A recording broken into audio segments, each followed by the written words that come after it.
With Five Nights at Freddy's 3 now having chance to circulate amongst the gaming community, much has been uncovered in the form of secrets that weren't intended to be discovered without intention. With many questions left unanswered in the past two games, the third installment offered us a conclusion to the current trilogy's more obvious questions. True to Scott's traits, however, we must pursue to look past what is presented up front and travel deeper into the darker meanings the game seeks to deliver. Today, we will be counting down the top 10 secrets of Fazbear Fright. Please ensure that you like this video if you do enjoy, and also subscribe to see any upcoming content we produce. Now, on with the video. Number 10. The minigames. These minigames become accessible on the various nights when playing Five Nights at Freddy's 3 by clicking on the child drawings present in some of the cameras. However, some minigames are only available on specific nights. At the end of each night, when you are introduced to the purposeful minigames where you are to control each of the four main mascots, we can proceed to ignore the purple Freddy's request and head down to what appears to be West Hall, also known as the Clue Corridor. This corridor contains clues as to what minigames have become available and will aid you in discovering each and every one. Number 9. Good ending. If the player wishes to beat Five Nights at Freddy's 3 with that as the sole intent, they will be presented with a bad ending. So, does this mean that there is a good ending? Yes, and it ties greatly in with the minigames available on each night. In sum, if you don't complete one of the minigames, you will not have any bonus items in the minigame that will follow after. When you eventually achieve the good ending, we are presented with the four most iconic animatronic heads. They appear empty, and the souls of the dead children appear to have been set free. Number 8. Springtrap's disturbing images. It is unknown what triggers these images, or if there is a certain night in particular in which it occurs. Many people have expressed seeing these images on separate nights. They contain quite graphic content of what we know to be the purple man inside the Springtrap suit. The head of the costume is being lifted, and we see what used to be a normal human inside. Nothing now but flesh being pierced by the mechanics of the costume. There are 3 known variations of the same predicaments, and all from different angles. The duration of the image can change for different circumstances and happen when you die or when you start a new night. Number 7. The Springtrap poster. Little is known about this unique occurrence, so we can only be left to speculate. There does, however, occur some unique elements about this. The posters on the various walls drawn in this bubbly manner appear to show the animatronics from the Five Nights at Freddy's 1 establishment. With the Springtrap images also drawn in the same manner, we can assume he was set to appear also as an extra animatronic within the confinements. What's more peculiar is how the Springtrap posters only replace the posters of Freddy. While this may strictly be coincidence, it almost seems too peculiar that the main mascot would be covered up, allowing the Springtrap to take the spotlight. Number 6. The Paper Plates doll in the office. In Five Nights at Freddy's 2, in Party Room 4, we can see 3 paper plate dolls. Many people believe these to be Balloon Boy, Bonnie, and Freddy.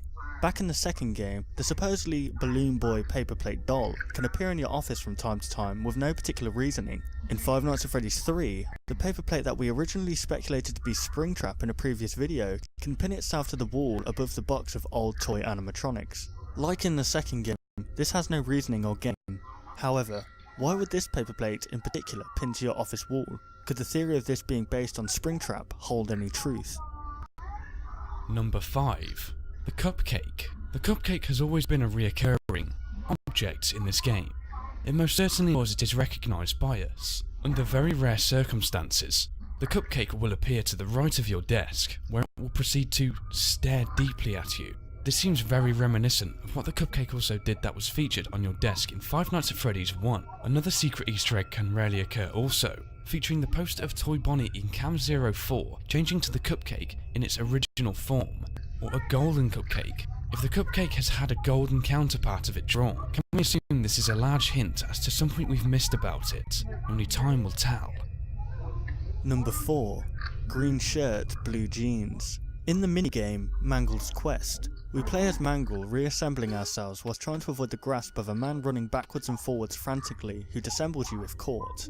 On first glance, this doesn't really hold any significance, but if you have been paying close attention throughout the Five Nights at Freddy's games, we will know that this minigame holds a deeper meaning. In Five Nights at Freddy's 1 and 2, there are drawings from children of their days out at Freddy Fazbear's Pizza. Upon closer inspection, inspection we can see that a very similar looking character hides in plain sight within these drawings. Green shirts and blue jeans. In Five Nights at Freddy's 2 there are two different drawings of this child. One with Chica with a love heart overhead showing love, and another of the child with Mangle holding up the eye of the animatronic, like it's a trophy. In Five Nights at Freddy's 1, the child appears again, but this time with Bonnie popping out from a gift box. We know the child has aged, as we can see hair has developed. As we know in the third game, we see the same green shirt person. Does this character hold some significance within the storyline? Or was this simply something Scott thrown in to see how observant we all are?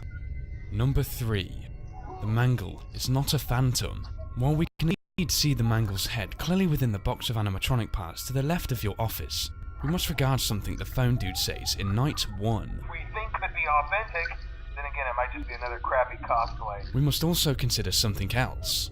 Once we beat Night 5, we are able to access the Extras menu, where we can see the various images of Springtrap and all of the other Phantom characters. So, where's the Mangle? Based on the fact that the Mangle can physically alter the audio and cause intense static, is it safe to assume it still remains in its physical and operational manner? With the Mangle's exclusion from the Phantom characters, it seems almost too appropriate and deliberate. Number 2.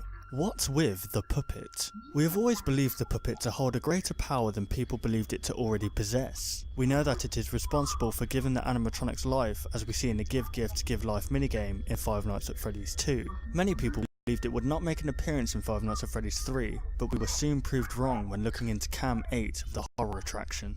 If we were to view this camera on a regular basis, we would not think much of it, but another corridor with some spooky features. We can see the puppet's mask hanging above the doorway to the right, and a pile of gifts to the left with many drawings pinned to the wall for added ambience.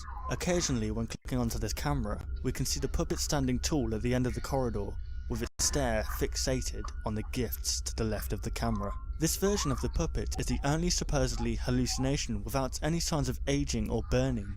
So can we in fact consider this a hallucination? If we were to believe that the puppet was actually in the establishment, we need to ask ourselves, what are its motives? Could it possibly be coming back each night to give life to Springtrap and make him suffer for all the pain and misery it has endorsed onto the children that he murdered? Number 1. Golden Freddy is back. Golden Freddy has always been a widely debated topic. Upon discovery within the first game, many people speculated him to be nothing more than an Easter egg found on rare occasions. It wasn't until the release of Five Nights at Freddy's 2 that people's opinions started shifting dramatically. In Night 6 of Five Nights at Freddy's 2, Golden Freddy made his appearance known. Occasionally, if the player were to put down the monitor, we would see a very worn down looking Golden Freddy slouched to the left of the office with parts of his endoskeleton looking forcefully damaged. We can also see Golden Freddy in another form at the end of the hallway. Once again, when putting down your monitor, we will sometimes see an enormous Golden Freddy head. If we were to stare at any of these occurrences for long enough, we would be jump scared by the animatronic himself.